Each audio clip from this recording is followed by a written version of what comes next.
نحمده ونصلي على رسوله الكريم أما بعد أعوذ بالله من الشيطان الرجيم بسم الله الرحمن الرحيم رب اشرح لي صدري ويسر لي أمري واحلل عقدة من لساني يفقهوا قولي رب زدني علما اللهم فقهنا في الدين اللهم إنا نسألك علما نافعا وعملا متقبلا ورزقا طيبا اللهم انفعنا بما علمتنا وعلمنا ما ينفعنا وزدنا علما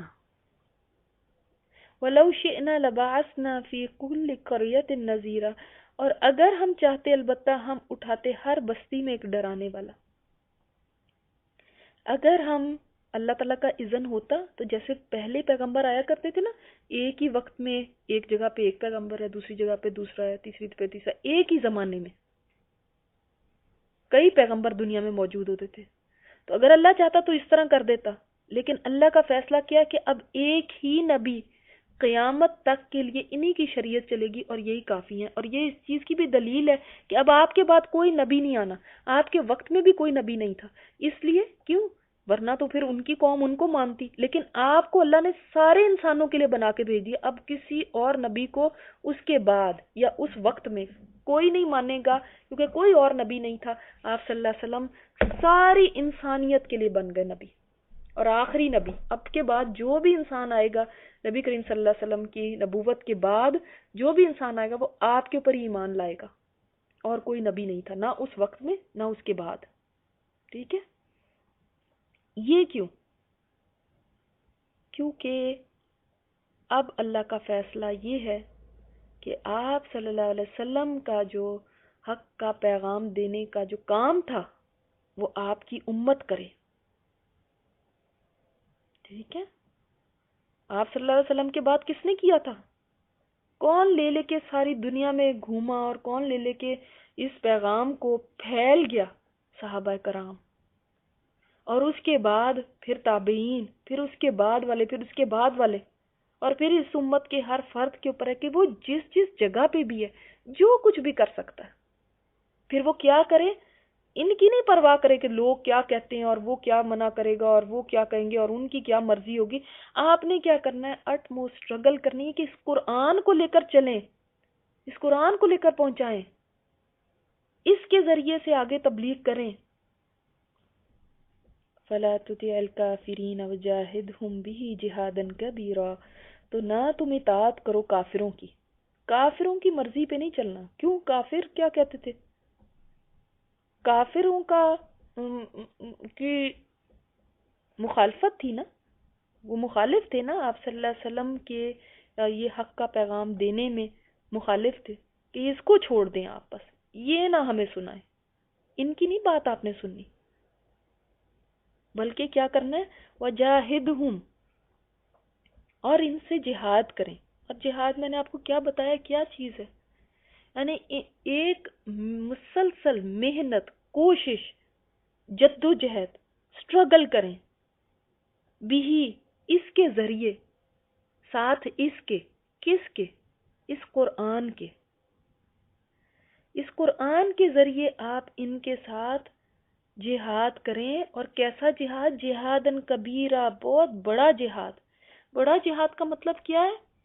یعنی جو بھی آپ کے پاس ریسورسز ہیں، جو بھی صلاحیتیں، جتنا کچھ بھی آپ کر سکتے ہیں، اس کو لے کر، اس کو یوز کر کے، اس کو یوٹیلائز کر کے آپ اس قرآن کے ذریعے اسٹرگل کیجئے۔ اور جہاد کیا ہے؟ کوئی ایم لیس ایفرٹ کا نام نہیں ہے، بلکہ آپ کا ایک مقصد ہونا چاہیے۔ ان تک پیغام پہنچانے کے لیے اسٹرگل کریں، کوشش کرنی ہے کہ دنیا کے ہر انسان تک اس قرآن کو پہنچانا ہے۔ لیکن ہم کیا کریں؟ ہم نے تو خود ہی نہیں اس کو جاننا، تو ہم نے اس کو پہنچانا کیا ہے کسی تک؟ ہم تو اپنے دین کو ہی نہیں جانتے۔ ہمارا تو حال یہ ہو چکا ہے کہ آج ہم اپنے ہی قرآن کے بارے میں ہی شکوک و شبہات رکھتے ہیں۔ افسوس سے کہنا پڑتا ہے، میں تو یہ کہوں گی کہ کسی اور تک کیا پہنچانا حق کو۔ اب تو یہ حال ہو گیا ہے کہ دکھ کی بات ہے کہ جب اپنے ہی گھر میں آگ لگی ہوئی ہے تو کسی اور کی آگ کیا بجھائیں گے. ہمارے تو اپنے مسلمان آج کل اس قدر بدزن ہے اپنے ہی دین سے کہ دین لگتا ہے کہ فری فار آل ہے، کہ جو چاہے اس کے متعلق جو بھی بات کرے. آج مسلمان اتنے شک کرتے ہیں اپنے دین کے بارے میں، اپنے نبی کے بارے میں، ایسی ایسی باتیں کرتے ہیں، ایسے ایسے خدشات کا اظہار کرتے ہیں کہ انسان سوچتا ہے اللہ یہ مسلمان ہے. اور ایسے لگتا ہے کہ یہ دین نہیں، کوئی بلا ہے یا قرآن نہیں ہے، کوئی پتہ نہیں کیا چیز ہے کہ اگر اس کی طرف آ گئے تو پتہ نہیں ہم کوئی ایسی مخلوق بن جائیں گے کہ ہمارے سر پہ سینگ نکل آئیں گے، ہم پتہ نہیں کیا بن جائیں گے. نہیں نہیں، اس کی طرف نہیں آنا. اتنا ڈرے ہوئے ہیں اس سے. تمہارے تو اپنے ہی لوگوں کا ایمان آج خطرے میں پڑا ہوا ہے. ہم تو خود ہی شک میں پڑے ہوئے، ہم کسی اور کو کیا اس طرف بلائیں گے کہ اس کے اوپر یقین کرو. ہم پہلے خود نور میں تو آئیں، ہم تو خود اندھیرے میں پڑے ہوئے. ہم تو خود یہ جان رہے ہیں کہ ہمارا دین کہتا کیا ہے. تو جو خود ہی اندھیرے میں ہے وہ دوسرے کو روشنی کیا دکھائے گا. مگر جس حد تک بھی آپ اس طرف آئے ہیں، ٹھیک ہے الحمدللہ، تو جتنی آپ کی طاقت ہے اس ایک تو سب سے پہلے اپنی نیتوں کو دیکھیں. ایک میں سوال آپ لوگوں سے پوچھتی رہتی ہوں، جو بھی نئے آتے ہیں میں لوگوں سے پوچھتی ہوں کہ آپ کی کس وجہ سے آپ قرآن پڑھنا چاہتے ہیں، یہ مطلب سیکھنے کا آپ کا کیا مقصد ہے. تو مجھے اکثریت کا جواب یہ ملتا ہے، عمومی طور پہ ساروں کا نہیں میں کہتی، مگر زیادہ تر لوگ جو مجھے جواب دیتے ہیں وہ یہ ہوتا ہے کہ اس لیے ہم پڑھنا چاہتے ہیں، اس لیے ہم سیکھنا چاہتے ہیں کہ ہم اپنے بچوں کو جواب دے سکیں. آج کل بچے بہت کوسچن کرتے ہیں. تو دیکھیں، وہ تو آپ اس ملک میں تھے تو بچے آپ کے ریزننگ کرنے لگے، کوسچن کرنے لگے. اگر آپ کسی اور ملک میں ہوتے، کسی اسلامک ملک میں، اور آپ کے بچے سوال نہ کرتے تو پھر کیا اس قرآن کو سیکھنے کی، سمجھنے کی ضرورت نہیں تھی؟ اللہ تعالیٰ نے تو فرمایا اس کے ذریعے سٹرگل کرو، اس کو لے کر کے لوگوں تک جاؤ اور اس کے ذریعے لوگوں تک پیغام پہنچاؤ. یہ ہیلپ کرے گا آپ کو. اوکے، اب ہمارے پاس تو اور کوئی چیز نہیں، ہم اسی قرآن کو لے کے ہی جائیں گے، اپنی باتوں کو لے کر نہیں جائیں گے کہ میں یہ کہہ رہی ہوں تو میری بات مانو. اس قرآن کے ذریعے ہی آپ صلی اللہ علیہ وسلم کافروں تک پیغام لے کر گئے تھے. اسی قرآن کے ذریعے آج ہم نے بھی لے کر جانا ہے. جو طریقہ انہوں نے کیا تھا وہی ہم نے کرنا ہے. اب کیا ہے؟ اب آپ دیکھیں، اکثر صرف اس لیے سیکھنا چاہتے ہیں کہ بچوں کو جواب دیا جا سکے. یعنی گویا ہماری یہ مقصد ہی نہیں ہے یہ علم لینے کا کہ ہم اس کے ذریعے سے سٹرگل کریں، اس کو لے کر پھیلائیں، اس کو بھی دوسروں تک پہنچائیں. علم تو ایک الگ چیز ہوتا ہے اور ایک چیز ہوتی ہے انفارمیشن، معلومات. معلومات علم نہیں ہے. اصل علم تو یہ ہے کہ انسان اس علم سے پہلے خود فائدہ اٹھائے، پھر اپنے گھر والوں کو دے، پھر باہر والوں کو دے، پھر اور اس کا دائرہ کار پھیلتا جائے. آپ تو صرف انفارمیشن لینا چاہتے ہیں، انفارمیشن، دیٹس اٹ. تو وہ انفارمیشن لے کے آپ اپنے بچوں کو دے دیں.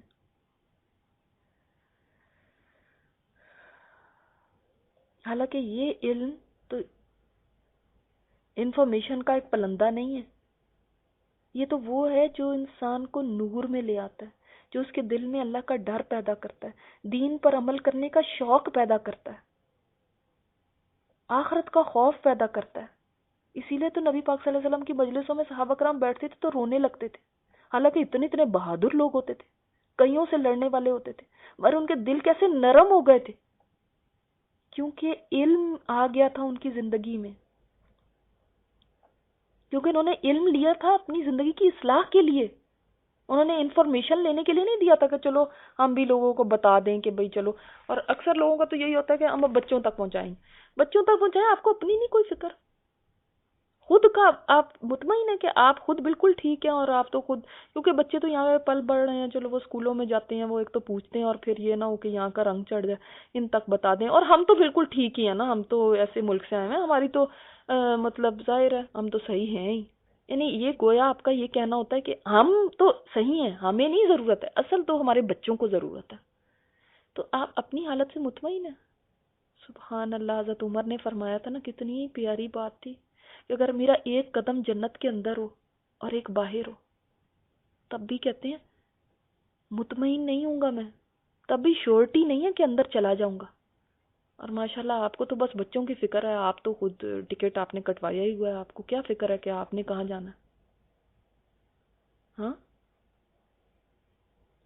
پہلے تو اپنی فکر کرنی تھی نا۔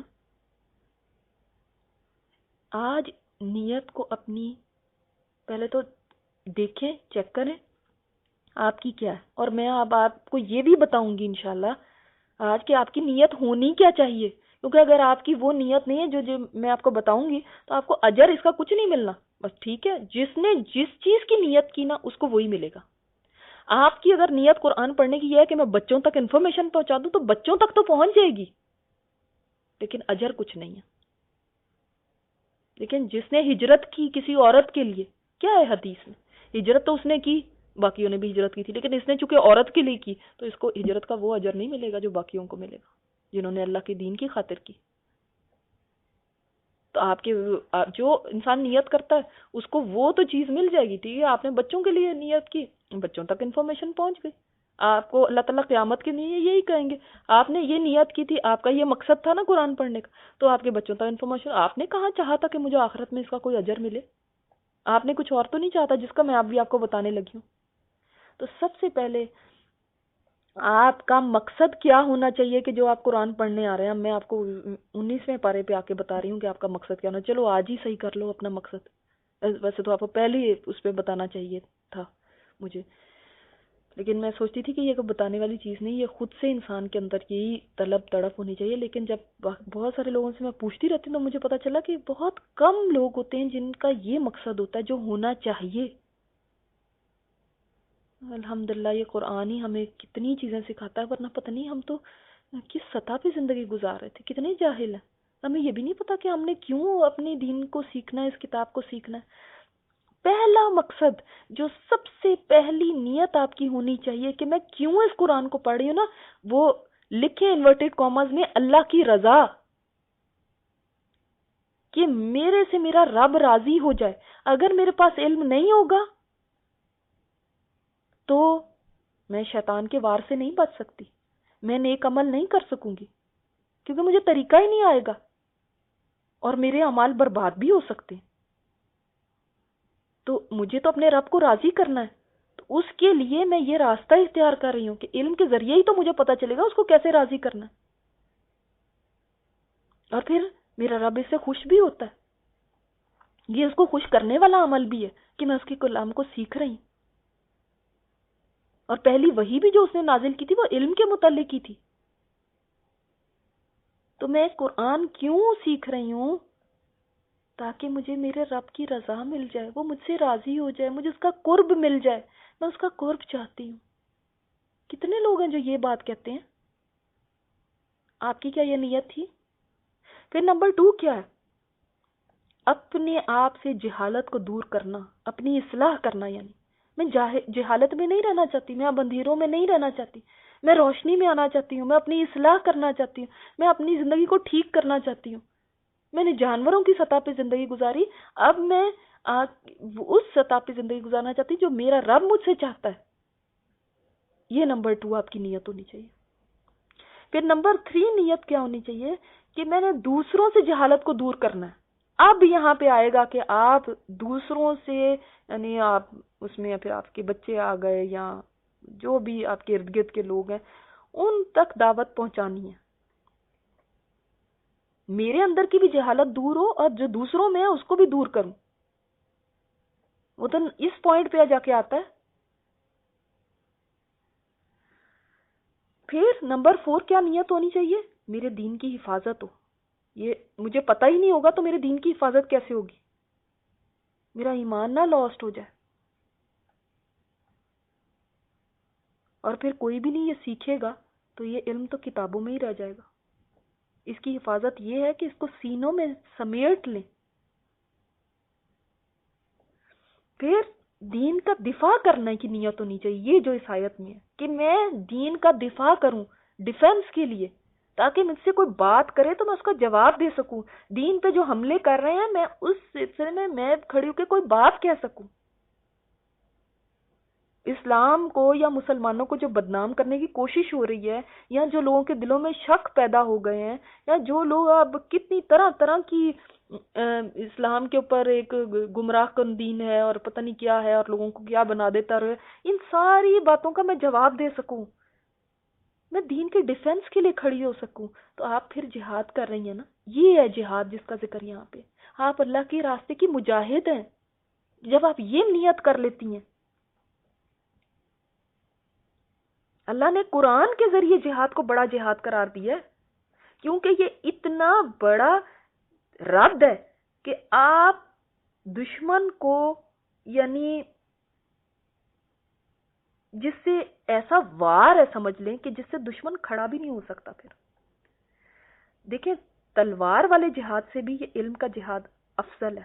اکثر تو یہ ہوتا ہے نا، ہمارے ہاں کیا سوچ ہے، جہاد مینز لڑنا مرنا. آج مسلمان بھی اتنے، چونکہ دین کا علم ہی نہیں، اب پتہ ہی نہیں ہے اپنے دین کا ہی نا، تو اس لیے مسلمان بھی کیا سمجھتے ہیں کہ اس کا مطلب یہی ہے. جہاد کا مطلب کیا؟ جہاد کا مطلب ہے کہ لڑنا مرنا، یہ بس جہاد کا مطلب. آپ نے تو اپنے دین کو نہیں سمجھا. جہاد کا مطلب تو سمجھو، وہ تو آخری جو چیز ہے نا وہ ہے. آپ جو آخری چیز کو ہے نا سب سے پہلے پکڑ لیتے ہیں. آج دنیا میں جہاد کے نام پہ جتنی لڑائیاں جھگڑے ہو رہے ہیں، ان سے سوال ہے کیا انہوں نے لڑائیاں جنگیں اور ان سے پہلے جہادن کبیرہ کیا؟ قرآن پہنچانے کا کام کر لیا؟ کیا انہوں نے اللہ کا پیغام پہنچا دیا؟ کیا انہوں نے وہ طریقہ اختیار کر لیا جو اللہ نے حکم دیا تھا؟ ہم نے بالکل ترتیب کو الٹ دیا ہے نا. سنت سے ملنے والی کیا ترتیب ہے؟ آپ صلی اللہ علیہ وسلم نے کیا پہلے ہی دن جاتے ہی کیا دیا، اب کسی تک پیغام پہنچا نہیں اور تلوار اٹھائی اور اس کو مار اور اس کو مار. تم نہیں مانتے، اچھا چلو اس کو مار. وہ بھی نہیں مانتا، اس کو مار دو. کیوں ایسے کیوں نہیں کیا؟ آپ صلی اللہ علیہ وسلم نے جہاد کس کے ساتھ کیا تھا؟ سب سے پہلے بتائیں. قرآن کے ساتھ. آپ نے قرآن پہنچا دیا ہے کیا؟ تمام لوگوں تک پیغام پہنچ گیا ہے کیا؟ حجت تمام ہو چکی ہے کیا جو آج آپ ہتھیار اٹھا رہے ہیں؟ دیکھیں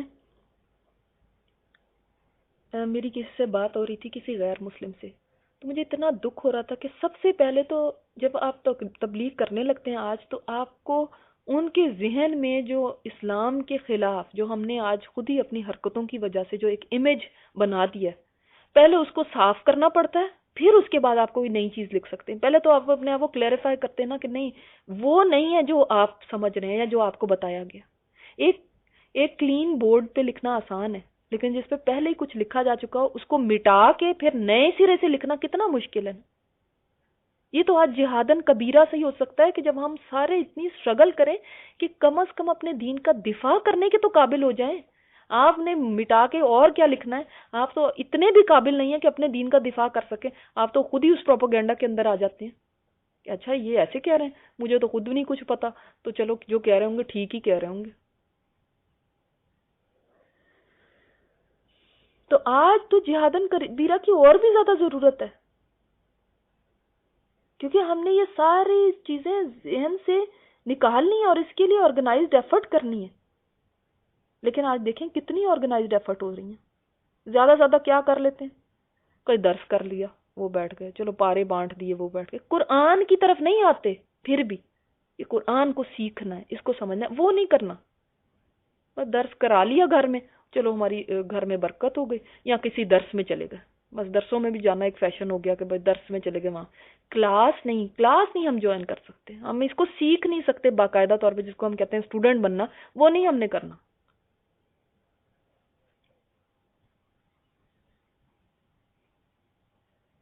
تو اس کو پہنچانا ہے، اس کے ذریعے سے آگے ایفرٹ کرنی ہے. اور دیکھیں یہ ہم سب کی ذمہ داری ہے، یہ صرف ایک بندے کی کسی کے اوپر نہیں ذمہ داری، یہ سب کی ذمہ داری ہے، ہر ایک امتی کی ذمہ داری ہے. جتنا حد تک آپ کو آیا ہے اوروں کو بھی بلاؤ. پہلے تو اپنے مسلمانوں کو بلاؤ نا، پہلے تو اپنے مسلمانوں تک پیغام پہنچاؤ. اور ساتھ ساتھ دوسروں تک بتاؤ. اور اس سلسلے میں کافروں کی باتوں سے امپریس نہ ہو جانا، ان کا لحاظ نہ کرنا، اپنا کام کرتے چلے جانا اور اس میں پوری محنت کرنا. اب آپ اگر چیک کریں تو ہر کسی تک پیغام پہنچانا تو دور کی بات ہے. آپ خود ہی سوچ لیں کہ پوری دنیا تو، یعنی آپ اراؤنڈ دا گلوب ابھی نہیں سوچیں، آپ صرف سوچیں کہ میرے ارد گرد والے لوگوں میں سے کتنے لوگ ایسے ہیں جن تک قرآن کے ذریعے سٹرگل ہو چکی ہے، جن تک پیغام پہنچ چکا ہے، جن تک یہ قرآن کا پیغام ان کے دلوں میں داخل ہو گیا. ان تک چلو دلوں میں نہیں داخل ہوا، ان تک کم از کم ساری انفارمیشن، سارا قرآن ان تک پہنچ گیا، ان کو سمجھ آ چکی ہے. عمل کی نہیں میں بات کر رہی، صرف ان تک پہنچ چکا ہے سارا پیغام.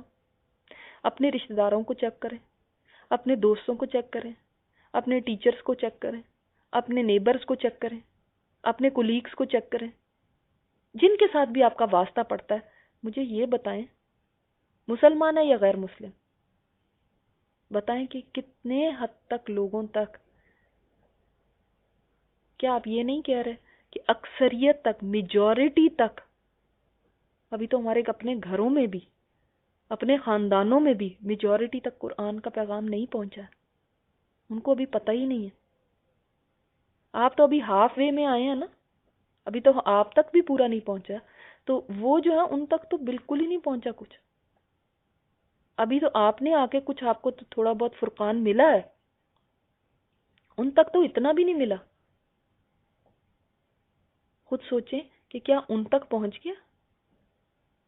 ہم تو ابھی یہ بھی نہیں کہہ سکتے کہ ہمارے ارد گرد والوں تک سب پہنچ گیا، کوئی بھی نہیں یہ دعویٰ کر سکتا.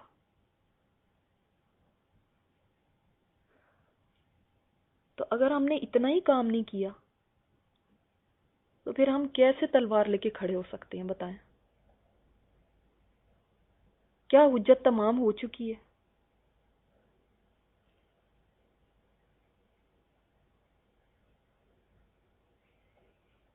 تو ابھی تو بہت سارے لوگ رہتے ہیں اور ہر کوئی اپنی اپنی ارد گرد دیکھے. یار آج پھر بھی ہم یہ کہتے ہیں قرآن کیوں پڑھیں؟ اچھا اگر پڑھ رہے ہیں، اچھا اس لیے ہم پڑھ رہے ہیں، آج کل فارغ ہے نا ہم، تو ہم نے سوچا چلو کلاس ہی لے لیتے ہیں. اور کل کو اگر کوئی جاب مل جائے گی تو پھر چھوڑو، اس معمولی سا کام ہے یہ، تو ہم نے ایسے ہی ٹائم پاس کے لیے لے لیا تھا کیونکہ کچھ اور نہیں تھا نا، ان دنوں جاب نہیں ملی ہوئی تھی، تو میں نے کہا چلو کلاس لے لیتے ہیں. یعنی بالکل ایک بیکار سا کام ہے، ایک معمولی سا کام ہے، ایک سائیڈ کا کام ہے. چلو نہیں کچھ اور ملا تو اب چلو ساری چیزوں سے فارغ ہو گئی ہوں. میں سوچا میں نے گھر میں کیا بور ہوتی رہوں گی، تو چلو ایک یہ آن لائن کلاس ہو رہی تھی تو میں نے کہا چلو یہی لے لیتے ہیں. اگر یہ ہم اہمیت دے رہے ہیں قرآن کو تو کیا ہم نے جہادن کبیرہ کرنا؟ یہ مجھے بتائیں. کون سے فرشتے اتریں گے جو آ کے اس اسلام کی حقانیت لوگوں تک پہنچائیں گے؟ کون سے فرشتے آئیں گے جو یہ قرآن کو لے لے کے اور جائیں گے اور پھریں گے اور لوگوں تک پہنچائیں گے؟ اچھا چلیں ہم کہہ دیتے ہیں میری اور آپ کی تو ذمہ داری ہے ہی نہیں، چلو ٹھیک ہے ہم فارغ ہو گئے. کون پہنچائے گا پھر؟ کس کی ذمہ داری ہے یہ؟ آپ مجھے صرف اتنا بتائیں، کس کی ذمہ داری ہے؟ سارے اپنے اوپر سے ذمہ داری اتار دو. وہ جو مولوی صاحب بیٹھے ہیں مسجد میں وہ پہنچائیں گے؟ آپ کیا نبی کریم صلی اللہ علیہ وسلم کے امتی نہیں ہیں؟ جب وہ قیامت کے دن کھڑے ہو کے کہہ دیں گے کہ میری قوم نے تو قرآن کو چھوڑ دیا تھا، کیا کہیں گے اس وقت؟ کہ ہم نے تو یہ سوچا تھا کہ وہ صرف امام صاحب کے لیے، مولوی صاحب کے لیے، ہمارے لیے تھوڑی تھا قرآن. تو اگلی آپ کی نیت یہ ہونی چاہیے کہ میں اس کے ذریعے اپنے دین کا دفاع کر سکوں، اور آج سب سے زیادہ ضرورت ہے اس دفاع کو کرنے کی، کیونکہ اتنے حملے ہو رہے ہیں اس دین کے اوپر، تلوار سے نہیں زبانوں سے. لیکن آپ نہ تو اپنی زبان ہلانے کے قابل ہیں، باقی ساری چیزوں میں ہماری زبان بہت چلتی ہے، ہر چیز کا علم ہے، لیکن اس کے بارے میں نہیں علم. اس کے بارے میں اتنے مسکین بن جاتے ہیں، ہمیں کیا پتا، ہمیں تو خود ہی نہیں پتا. کوئی غیر مسلم آپ سے پوچھنا بھی چاہے، وہ کہاں سے جا کے پوچھے گا؟ وہ آپ سے پوچھتا ہے، آپ کی کوئی ڈاکٹر ہے، آپ کی کوئی آپ سے پوچھتی ہوں، آپ کو آگے کوئی جواب ہی نہیں آتا.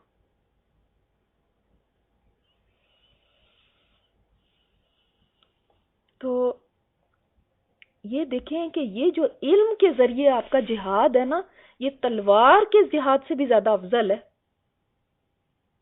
کیوں؟ اس کی میں آپ کو وجہ بھی بتاتی ہوں. آپ سوچیں گے پتہ نہیں اس کو ڈیگریڈ کریں. نہیں، اس کی وجہ یہ ہے کہ اس میں محنت بہت زیادہ ہے، اس میں بڑی مشقت ہے، بہت محنت کرنی پڑتی ہے اس میں. ایسے ہی نہیں علم آ جاتا. ابن قیم نے اپنی کتاب میں لکھا تھا کہ علمی جنگ سے جو ہے نا کئی اسلام کے دشمن مسلمان ہو جاتے ہیں. اسلام کو اس سے تقویت ملتی ہے. کئی دشمن جو ہوتے ہیں نا اسلام کے، وہ مسلمان ہو جاتے ہیں. آج دیکھیں، آپ کے سامنے بھی یہ نیوز آئی ہوگی کہ انڈیا کی جیل میں ایک شخص جس نے یعنی ہندو آدمی جس نے ٹرین میں اس میں دہشت گردی میں ٹرین کو اڑانے میں اس کا ہاتھ تھا، تو کسی مسلمان کے اوپر وہ نام لگ گیا تھا اور وہ مسلمان لڑکا بھی اسی جیل میں تھا.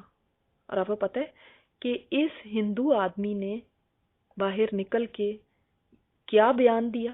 اس نے کہا کہ اس لڑکے کے اخلاق سے، اس کے کردار سے اور جتنا اس نے میرے ساتھ اچھا سلوک کیا، میں اتنا امپریس ہوا کہ میں اس چیز کو کنفیس کرتا ہوں کہ اس چیز میں میرا ہاتھ تھا، اس کا نہیں تھا. میرا ضمیر مجھے اتنا ہی ملامت کر رہا ہے، مجھے پتا ہے کہ مجھے سزا ہو جائے گی، لیکن میں اس لیے یہاں پہ کنفیس کرتا ہوں، اس لیے مانتا ہوں کہ میں اب اپنے ضمیر کے ہاتھوں مجبور ہو گیا ہوں کہ اس نے میرے ساتھ اتنا اچھا سلوک کیا. کس چیز نے تبلیغ کی وہاں پہ جیل میں؟ کس چیز نے تبلیغ کی اس کو؟ اس مسلمان کی کردار نے، اس کے اخلاق نے. وہ کوئی بہت بڑا عالم نہیں تھا، ایک فون بیچنے والا لڑکا. لیکن دیکھیں یہ کردار اخلاق ہمیں کون سکھاتا ہے؟ یہ قرآن سکھائے گا نا، یہ فرقان سکھائے گا، حق اور باطل کی تمیز سکھائے گا. وہ بھی کھڑا ہو کے اس کا سر توڑ دیتا اور کہتا کہ دیکھو تمہاری وجہ سے میں یہاں پہ ہوں، کیا تو تم نے اور بھگت میں رہا ہوں. کیا ہو جاتا اسے؟ دیکھیں یہ جو زبان ہے، یہ جو انسان کا کردار ہے، جو علم پانا ہے، علم کے ذریعے سے آپ اسلام کے دشمنوں کو مسلمان کر سکتے ہیں، اور اس میں کوئی خون خرابہ بھی نہیں ہے. اس میں انسان بات بیان کرتا ہے اپنے کلام کے ذریعے، جبکہ تلوار سے، ابن قیم کہتے ہیں تلوار سے جنگ کرنے سے کم ہی کوئی مسلمان ہوتا ہے.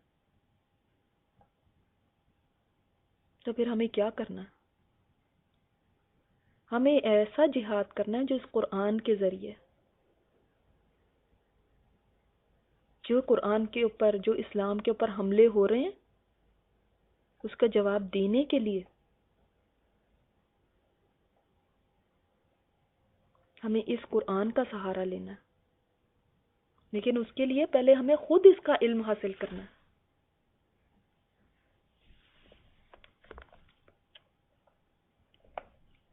تو اس کے ذریعے سے اللہ تعالیٰ نے فرمایا کہ اب چاہے آپ کی کوشش، آپ کی محنت، آپ کی جو سٹرگل ہے، ہر ایک کی ڈیفرنٹ طریقے سے ہو سکتی ہے. کسی کی زبان سے ہو سکتی ہے، کسی کے قلم کے ذریعے سے ہو سکتی ہے، کوئی اور طریقے سے ہو سکتی ہے، کسی اپنے عمل سے ہو سکتی ہے، مگر وہ سب کس کے ذریعے سے جائے گی؟ یہ سب کس کے تھرو ہوگا؟ جب آپ کے پاس قرآن کا علم ہوگا ہی تو عمل بھی بدلے گا نا، اور آپ کسی کے ساتھ اچھا کرنے کے قابل ہوں گے، تبھی تو آپ کے عمل کے ذریعے بھی تبلیغ ہوگی. جب قرآن کا علم ہوگا تو تبھی قلم سے بھی کچھ لکھیں گے، جب قرآن کا علم ہوگا تو تبھی زبان سے بھی کچھ بولیں گے. تو ہر ایک چیز کا پھر سینٹر پوائنٹ کیا بن جاتا ہے؟ یہ فرقان. آپ جتنا بھی دین کی خدمت کرنا چاہیں اور آپ کے پاس خود کے پاس کچھ علم نہیں ہے، آپ کیا خدمت کریں گے؟ آپ خود ہی بلینک ہو جاتے ہیں، آپ خود ہی دوسروں سے امپریس ہو جاتے ہیں، آپ کیا خدمت کریں گے؟ آپ تو اپنا ہی ایمان بچا لیں تو بڑی بات ہے. تو آج سے اپنی نیتیں درست کریں. یہ 5 چیزیں لکھیں اور اب سے انشاءاللہ ہم نے اس کو نیت بنانا ہے، تاکہ ہم پھر جا کے اللہ تعالیٰ کے ہاں یہ کہہ سکیں کہ اللہ اس لیے میں قرآن سیکھ رہی تھی، میں تجھے راضی کرنا چاہتی تھی، اللہ میں تیری فرمانبرداری والی زندگی اپنانا چاہتی تھی، اللہ میں تیرے دین کا دفاع کرنا چاہتی تھی، میں تیرے دین کی مجاہد تھی. تلوار اٹھانے والا ہی مجاہد نہیں ہوتا. زبان کے ذریعے سے بھی آپ جواب دے کے اللہ کے دین کے مجاہد بن سکتے ہیں۔ زبان سے جہاد کرنے کا مطلب یہ نہیں کسی سے لڑنا ہی شروع کر دینا دلیل کے ساتھ، وہ دلیل ہمارے پاس ہوتی نہیں ہے۔ سبحانک اللہم و بحمدک نشہد ان لا الہ الا انت نستغفرک و نتوب الیک۔